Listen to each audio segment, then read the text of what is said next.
Another happy customer. So I'm doing the left grip. I glued it on. Basically just put some super glue in it, spun it around to kind of evenly disperse that. And now I'm just putting the left side back together. Now, do you have to glue all grips on?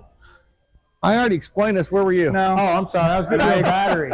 Yeah, and I explained how to. My parts department's delivering a battery to the technician as they do with a smile. Thank you so much. If you notice, he's got our traffic cone shirt on too. That's what we wear over here in the parts department. All right, so this is awesome. I love sitting down watching them do the work. Isn't it nice? This is the best thing ever. Have to talk? I'm not supposed to talk. Phil, do you have the T25 screwdriver? I'm not on camera. I'm the voice. I'm like the voice. Yeah. This is welcome. Are you going to this keep is how it just you a little feel? loose so when we This get is down, awesome. we All the can time. make sure one they're of us can both step even. up onto the lift and do it. Yeah, just to get it done. But Not possible. So I'm going to put on the front brake master cylinder. With that, you need to be cautious of your brake light switch, especially on older Harleys. On older Harleys. This one, not so much, but still be cautious. Still, practice. So what I like to do is collapse the brake a little bit, and there's a little notch in there. You get it, and then you just line it up, and it will sit right into that groove. In the groove. In the groove.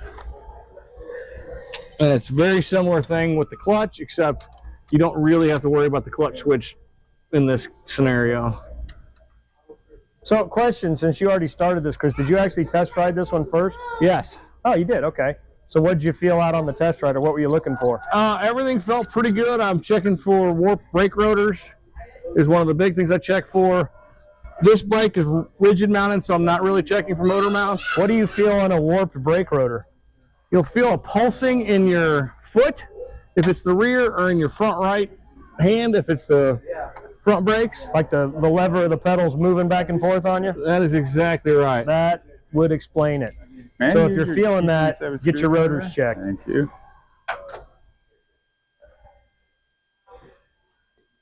All right, and I am going to I need to put oil in it. I should do that. Have we replaced drain plugs? The drain plugs are done from the other day. Because I know we're out of sorts right now. Yeah, so it does screwing us up a little bit. Yeah. Replacing drain plugs, you get new O-rings, put the new O-rings on there. Some people like using a little bit of pipe dope. Some people don't. It's all preference. I like to use it. It's just a little extra precaution, and then tighten them up to torque spec. All right, we got these all on. I'm going to go check on my filter, rinse that off. I am going to throw this battery back in before I start putting oil back in it. Stuff. You think you're in the shop. You're throwing trash on the ground. I'm sorry. Mm-hmm. Nice shot. And so I'm going to peel off the little stickers to say May and I have your new screws now. You threw them at me. 24. I have 3 of them over here already. These are fresh and new and happy. Same ones. There. So you don't need to use the trick to pull it out when you're putting it back in. But still be careful of your open spout. Now everybody has a different way to do this next part. I use a pair of long needle nose pliers and a long screwdriver to get this inside bolt in, which is kind of a... See, I used to have an interesting trick.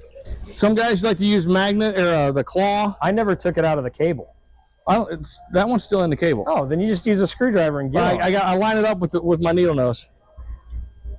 So these will definitely not be easy to explain, but if you're ever in there changing your own battery, you'll go, oh, this is what they were talking about, and oh my God, they're right. This is terrible, but it is what it is. Thank you, Harley. Well, it's terrible to what we're used to in Harley world. If you've ever busted into some of the metrics, it can be a little bit and even more crazy. That's it. I got another guy here that uses the spring-loaded finger claw. Puts the bolt in there and feeds it down that way. Whatever works for you. We lost Phil. He's checking his air filter.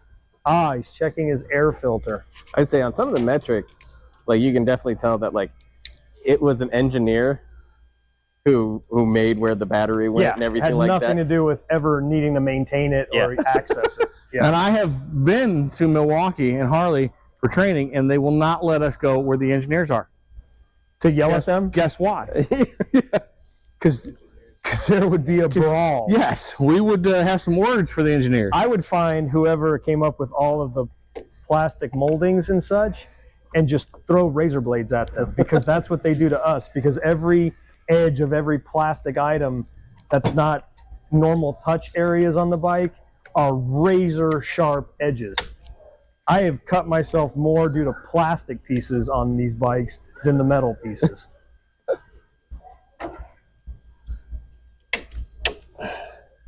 So I'm putting the battery holder back in. There's a couple of, This would be a great camera shot. tricky spots. Chris all hunched over. We'll go to the side bikes shot. bouncing around. Yeah, let's hope There you go. While he's doing that, so I got a clean filter now, and what I do is check for holes, because you don't want holes in your filter, because then it won't do its job. I always hold them up to the light and see if I can see through them real well. I mean, you still want to see somewhat. Well, there should be, but if you see like big gaps, Big then I gaps. start to worry. All right. Looks like something's been a nibbling on it, then I don't want to mess with it. So this one's good. So once Chris is out of the way, I'll I am install that oil. out of the way. Oh, look at that. Did we already check the bolts on the inside? I didn't see. I see. I'm not watching what you guys are doing. I'm not paying attention. bolts to the where? stuff you're checking. Inside there, Inside. Oh, the manifold the 5/16. and the breather 5/16. bolts. You should have that already, Phil. I didn't even see a torque that wrench already. out. Man, You you should guys have- have forgotten all of your methodologies out here. Well, we're I doing. know you're out of There's sorts. two of us doing this. The job of one that's person, true. which is throwing us off. And a that little is bit. a good point. You get into a rhythm. Yes, 100%. I mean, you just Like I'm out of even the order I normally do things Yeah. in. Our sheet, I kind of do yeah. things And similar. you look discombobulated right now. It's a little bit that way. Collar's messed up. You look like you're a wreck. Oh, it's been. So got the handy dandy torque wrench. Oh, that's a little teeny tiny one. Look like a wreck. More than normal. I mean, And also another fun fact tech tip: special funnels or What different makes funnels. that one special? It's got a curve to it. Oh, I'm going to keep it PG, but it's got a curve to it. And it just makes it easier with the wires and stuff that are all in here. You can jam a straight one in there and it works, but this one came honestly free with some oil that somebody I brought. think Redline does that one. Yeah, doesn't it? Yeah. If you it's buy the from- Redline it's from power Red. pack. Yeah, I had one of it those comes from- with that, and it works Oh, really look good at for that. this. Fancy. We sell the angle ones like that. You're- Ooh, you're- Parts just chimed in. Show us one, Parts guy. Oh, ho, ho, there it is. Harley-Davidson can get you those funnels as well. Looks like the same funnel. We just cut ours down a little bit. But this one doesn't say red line on it. Oh, we're Does it say red line? getting it from Redline. so it's not the Harley or anything. It's a small world. It's a small world. So I'm going to start adding the engine oil at this point. Are we running synthetic in this one? We are running Sin 3. What's the benefit of that? You know, you should go with that, Mr. Parts Manager. So you get 5,000 miles of service between changes using the synthetic oil from Harley. Oh, I thought you were getting more technical than that. No, I'm not. Oh, okay. What's it all about? What's this going to cost? That's what it's all about. You want to, you do Well, and think, convenience. You pay for time, man. Yeah. Every You can run- half hour you're sitting here getting oil changed is a half hour you're not out there. right. You can run conventional, but you're going to be changing your oil more. It's more expense, more time. So I recommend the synthetic, whether it's the Sin 3 for all of them or the Sin 3 and then the synthetic gear oil for the transmission and primary. You get a little bit more out of your services doing it that way. And I always laugh because, especially when people are having the shop do it, Yeah. when it comes to just an oil change, something like that, then you're also talking about what type of oil, how long it takes, and all the labor built into having to change out your oil and stuff. So then when you really add it up and you put sin against conventional, then you go, oh, well, I guess, every X amount of miles I'm going to have an additional Right. service. Right. So you're putting, from this bike, 10,000 more miles is 2 more services. Whereas if I'm running conventional, I'll see every few months for the 3 or 4 more services you're going to need. And keep in mind, that's engine oil change. We're doing a K service. There is a difference between the K service and an engine oil change. A lot of people think Jiffy Lube mentality.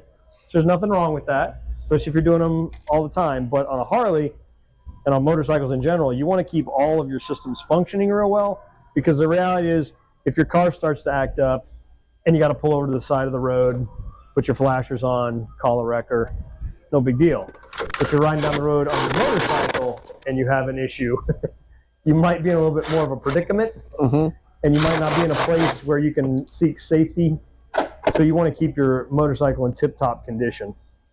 So I put oil in the primary. Good. On Softail, modern M8 Softails in particular, a quart doesn't get it done. It doesn't get it to where it's supposed to be on the clutch. So it's more like a quart and a quarter or a quart and a third. Really, that much? Yes. Yeah. It's and make sure you read the manual about how it's supposed to be upright. That is important. Checking oil levels for all of the fluid compartments. It matters the orientation of the bike, whether it's upright, on a side stand, up like on a jack. Primary is on the side stand. And oil is on the side. Primary is upright. Transmission and oil are on the side stand. And temperature comes into play again. Yes. Because like engine oil, the correct level's checked at full operating temp. But some of the dipsticks now have the operating temp and the cold marker. So I still prefer the operating. I think it's more accurate. Then you get the accurate. full expansion, the oil on it. Now on this bike, we're starting with 28 ounces in the tranny, and then we'll adjust when we're done. And same with the oil. We'll start with 3.5 or 4.5 quarts in the engine oil, and adjust from there once it gets hot. And we do an MCR, which is a motorcycle condition report. We do at the end. Basically, it used to be called a birth certificate. We run it to operating temperature. It shows all the functionality of the all the systems, if it has any engine codes, any of that stuff, charging systems, all that good stuff. And we do that at the end, get the operating temperature, and then we check the fluids and all that good stuff. We can't do that out here, so we have an example that we can chop in. Yep, we got another production item for you to do.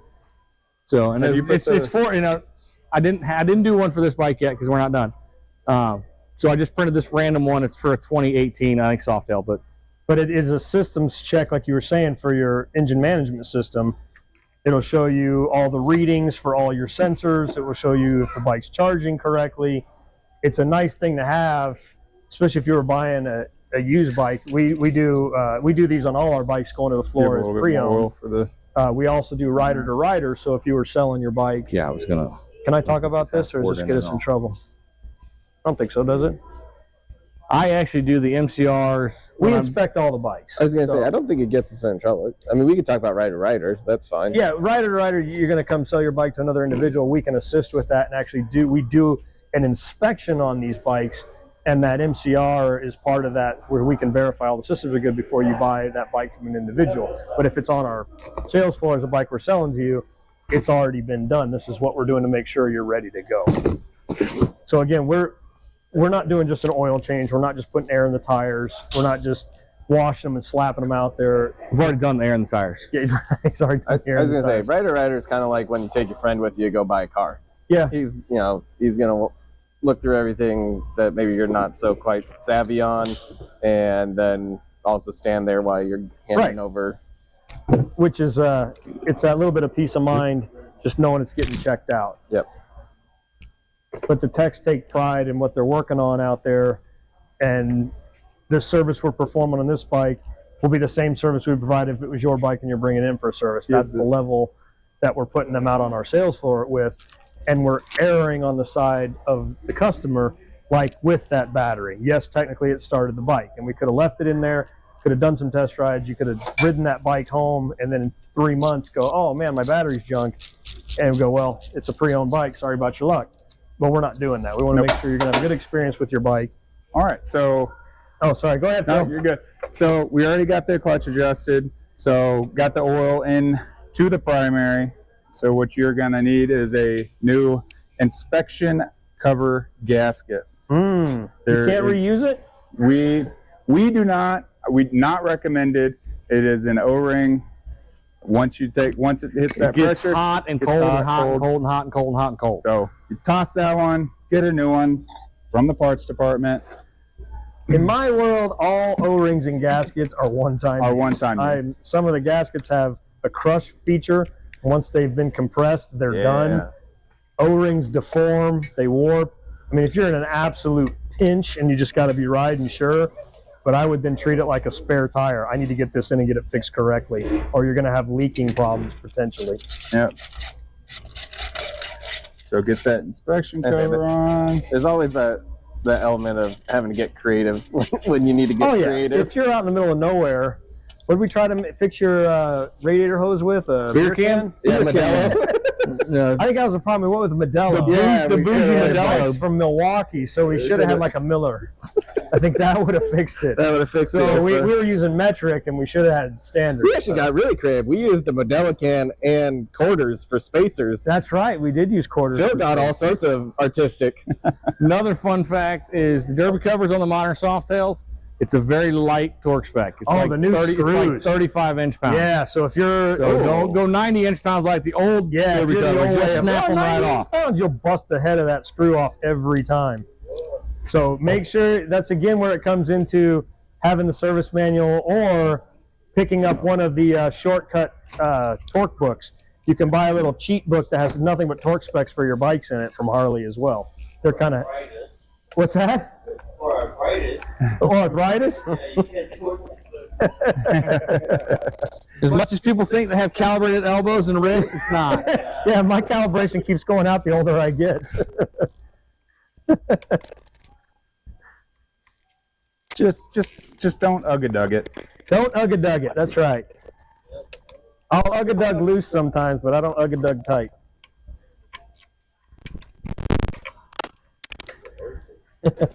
And there is a torque pattern for the inspection cover.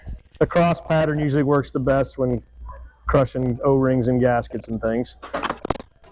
All specified in Think lug service nuts on a manuals. car.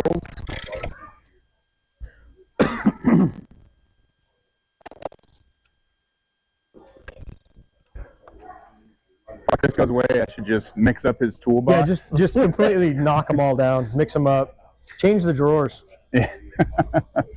So most of us have an organization skill of what we're used to, so I don't really have to look to see what tool I need. Oh yeah, So it just kind of speeds up the process a little bit for us. And going through somebody else's toolbox it's a nightmare. it's a nightmare. I yell at them. I'm like, Yeah. this is all wrong. Like me, I keep all the tools that I use the most on top, like my sockets Yeah, and hand in the tools and big stuff like opening. that. In the big opening, because they're just right there, right Constantly on top. there with quick racks. Yeah, just there, just exactly. bam, I got it. And he's got magnets in here. He's and out of just control. Not even lined up. And from his biggest stuff to all does that smallest. soft close crap. So if it gets anywhere close, it just closes by itself. I'd be smashing my hands all the time because it's always time. closed.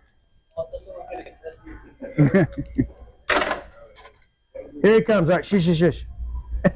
That's okay. That's my straw back there. I was doing it right by the microphone, so most of the stuff's not going to be Oh, heard. you just brought out the most important technician tool ever. You know, I don't use this very often, except I can't lift the lift up. That's all. That's it in my tool. That's why I pay you. Yes, you can lift the lift up. Not without bringing the extension cord over and stuff. All right, fine. So what you doing now, Chris? Yeah, what you doing, Chris? Well, Tell us about the tire. tire's brand new. Ooh, Why is it brand new? it's round. It's made of rubber. It is brand new, and It still has the nipples. the editor is going to have to give you a shot of this, but Go get it, basically, editor.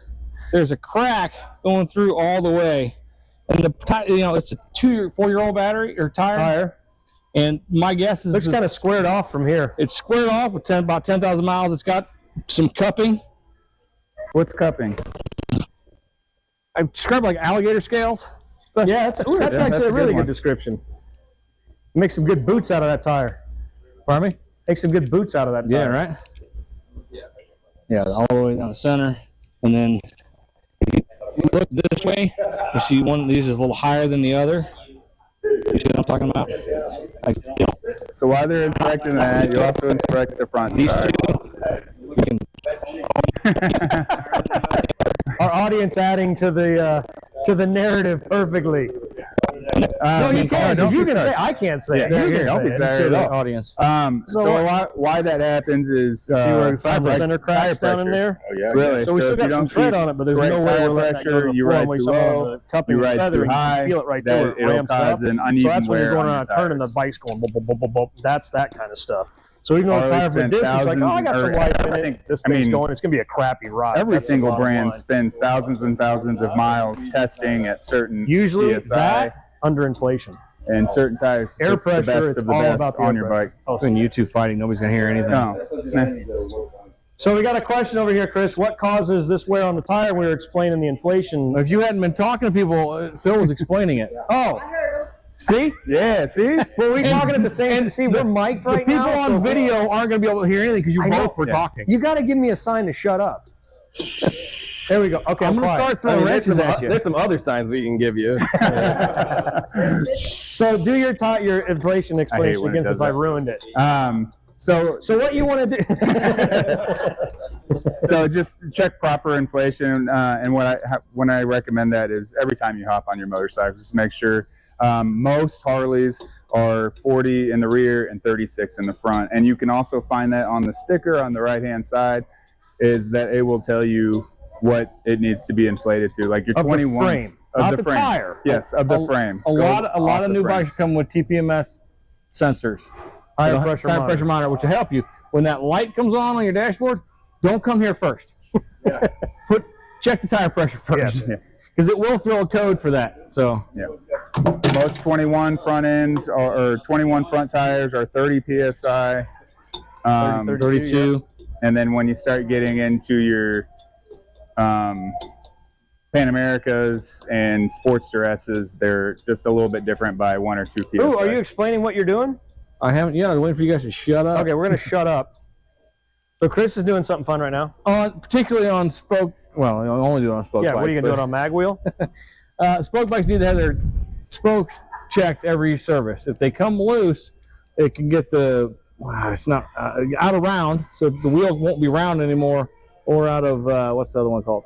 Lateral or radial? Lateral or radial. Or you can, if they're loose, they're really loose, Really the whole loose. bike will start wobbling and shaking. And I am guilty of neglecting this on one of my own bikes. on your spoke bike, and I have a broken spoke currently on my I bike. had a broken spoke on my and bike. I have a new wheel sitting back there just waiting to go on the bike. I don't ride very much, So he's got a handy dandy little torque screwdriver deal that is set up to do the spoke nipples on there. It's what it's for, and it's set to that torque, so he just pops them. Rule of thumb, and I'm imagining this is still true, if you go more than a full turn on a spoke, it's time to yank it you need to do and some rebuild the investigating. wheel. Yeah. Because what's happened is most likely the hub is completely worn out and the spokes are digging into it and starting to waller it out, and they're getting too long. And if you're turning the spokes that much, you actually can have some of the spoke inside the rim protruding, and it can bust your tube. So that's a bad And thing. people out there are going to see me that I did one side and then I did the other side. Yes, I know I'm supposed to go back and forth on the same spoke. If they were loose, I would have done that. Exactly. So he's checking to make sure they're still all torqued. If they are, he's just a double check. Yeah. If he found them loose, then there's I'd a start pattern alternating to size. actually do it. Some guys will use the old tuning fork method, the old screwdriver.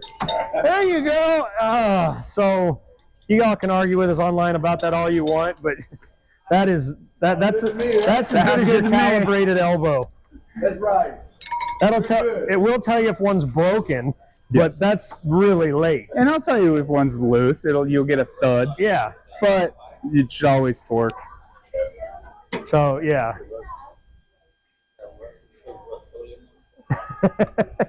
Little spray paint, you're all good. Yeah, we'll find that inside the wheels a lot. We get in there and they are rusted. So if you start to see it blister on the rim itself, chances are that sucker is done. Because inside there, you're going to have a huge plume of rust, and it's finally coming through the finish. That's when you trade it in and get a new bike. Exactly. Absolutely. Wow, you must work here. So I'm old-fashioned. I just rebuild the wheels. But hey, yeah, get a new bike. So what we like to do when we're changing a tire is what we'll do is look for rust on the inside, and we will clean it up as much as possible. We'll take a steel toothbrush and clean up all the rust and try to stop that corrosion from happening. But if it's through the rim, they're done. We just let the customer know, hey, it's time for a wheel or a rebuild, because you're going to have bigger problems and we want to catch it. That's the thing with doing the services in the shop. We're looking for those what ifs and the future stuff, so you guys don't have to worry about that on the road. And then it's your choice. It's your bike. It's your life. If you say, you know what, I'm cool with that, or I'm going to replace the wheels next summer, and you just know I'm not going to ride it for the next 6 months, so it's no big deal, fine. But we want to let you know so you feel confident when you go out on the road that they checked everything, they were looking for this stuff, and they let me know everything they found, so my bike is as safe as it can be. So Phil is going to do, here, Phil. Like, oh yeah. Phil's going to, My tires like 3 months ago. And he's like, yeah, it was fine, Russ. I gave you the oil change. Yeah, they'll get some nasty stuff in them. So Phil's going to do the spokes on the front. Normally, if we were in a lift in the back, we would jack the front end up in the air and spin it. I already checked the steering head bearings, which you also do, Jack, when I was in the back, so they're fine. But normally we would jack it up and spin it and do them that way. This lift isn't great for putting the front wheel up in the air, so we're not doing this. This is a trike lift we're using as a motorcycle lift. Yeah, it's a demo lift. The other thing they're checking when it's in the air, wheel bearings. Yeah.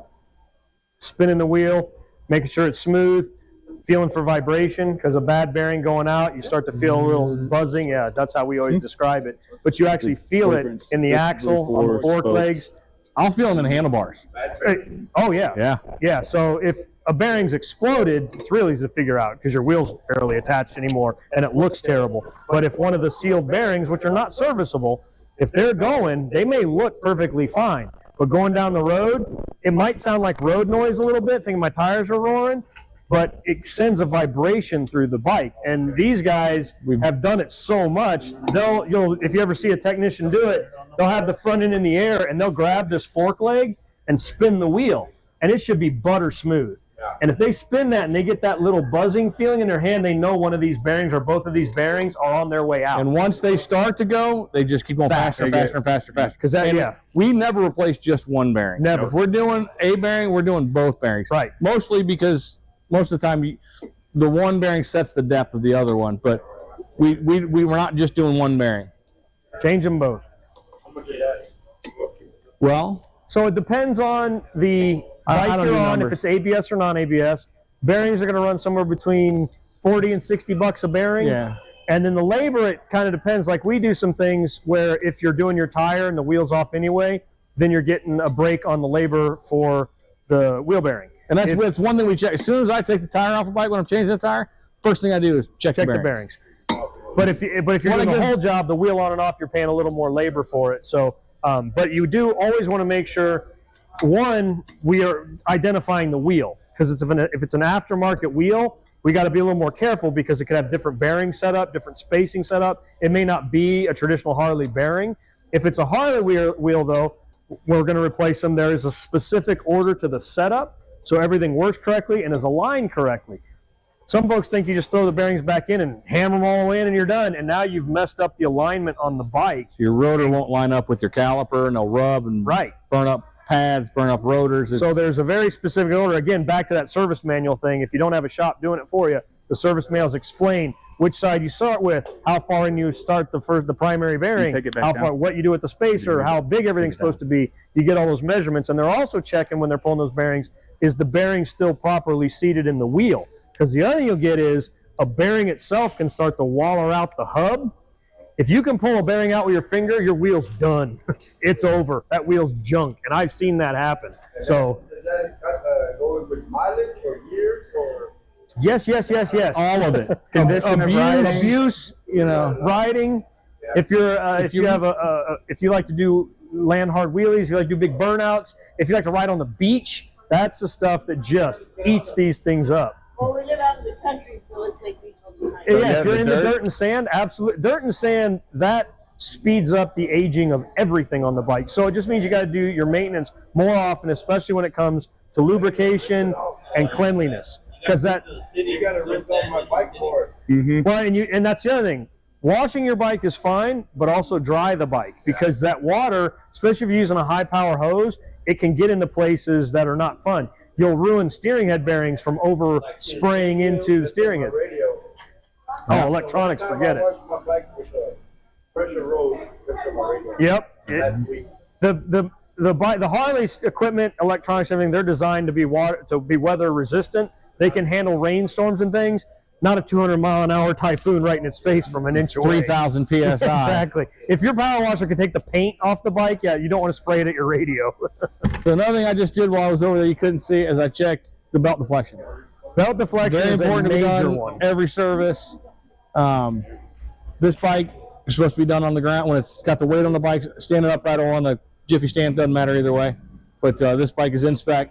Because I changed the tire, so I said it when I changed the tire. And that so I knew it was right. The Tooley's got, show them how it works. It's kind of a cool deal. It's got spring in it, the 10 foot-pounds of force. 10 pounds of force, yeah. 10 pounds of force.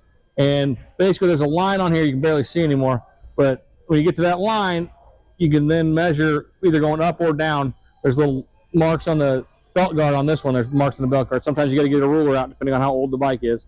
And they'll tell you, follow your measurement. This one's about a half inch is what this one wants. As you release it, you're measuring it. That's supposed to be a certain spec, because if the belt's too tight, you can damage drive sprockets, you can damage rear sprockets, you can damage transmission bearings, and if it's too loose, you get a bunch of slopping noise, you can skip the belt, you can break the teeth off, you can damage sprockets. So again, those specs are very important, and the way you change that is, well, what if you have a squeaky belt?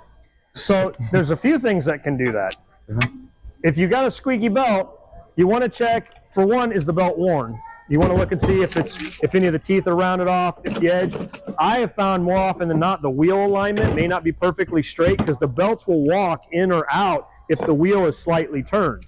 And you do that with your the way you set your axle up. There's adjustment screws to align the bikes. On modern touring bikes, they have a welded on half moon spacer that kind of keeps both sides in line all the time. So all you got to worry about is setting the belt tension with that. But on Softails and Sportsters and those, they use an adjustment screw that are independent each side. So yes, you set the belt tension, but you also measure the distance from the axle to another point on the bike to make sure they're exactly the same. That way everything's dead straight. I'm using